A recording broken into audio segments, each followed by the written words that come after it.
আমি এক মুঠো সুখ কুড়িয়ে আনি বুক পকেটে যত্ন করে রাখবো বলে। খানিক বাদে মনে পড়ে আমি তো মেয়ে মানুষ, তবে বুক পকেট কোথায় পাবো? শাড়ির আঁচলে বাঁধতে গেলে সে হাওয়ায় মিলিয়ে যায়, ঠিক যেন কর্পূর কিংবা নিশাদল শুকনো বালির মতো ঝরে যায় একটু একটু করে। আঙুলের ভাঁজ জোর পায় না তাকে বেঁধে রাখে।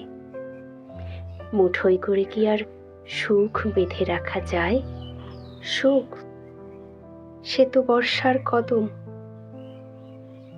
তাকে বুক পকেটেই রাখতে হয়। কিংবা ভোরের তাজা বেলি ফুলের মালা, যাকে খোপায় বেঁধে রাখতে হয়। কিন্তু আমি যে ছন্ন ছাড়া, খোপা খুলে যাবার ভয়। সুখ সে তো বর্ষার জোনাকি, আটকে রাখলে মরে যায়, ছেড়ে দিলে উড়ে যায়। সে যে শরতের কাশফুল কিংবা বসন্তের কৃষ্ণচূড়া, সন্ধ্যার আগেই ঝরে যায়, পায়ের নিচে পিষে যায়। কিন্তু আমি যে বোকা প্রাণী, সুখের কাঙাল, সুখ কুড়াতে বড্ড ভালোবাসি।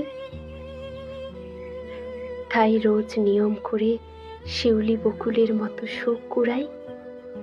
কিশোরী বয়সের প্রেমিকের কাছে পাওয়া প্রথম চিঠির মতোই যত্ন করে লুকিয়ে রাখি বইয়ের ভাঁজে। রোজ লুকিয়ে গন্ধ শুকি। মুহূর্তটা পুরনো হলেও সুখের সেই দগদগে গন্ধ আজও সেদিনের মতো তাজা। একটুও পুরনো হয়নি সেই গন্ধ, সেই মুহূর্ত। কিন্তু ভুল করে কবে যেন তাও হারিয়েছি।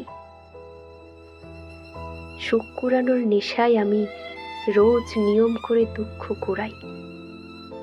মুঠো ভরে সুখ এনে দেখি হাতের মুঠোয় নাই। বুক পাঁজরে খুঁজতে গেলে দুঃখের দাগই পাই।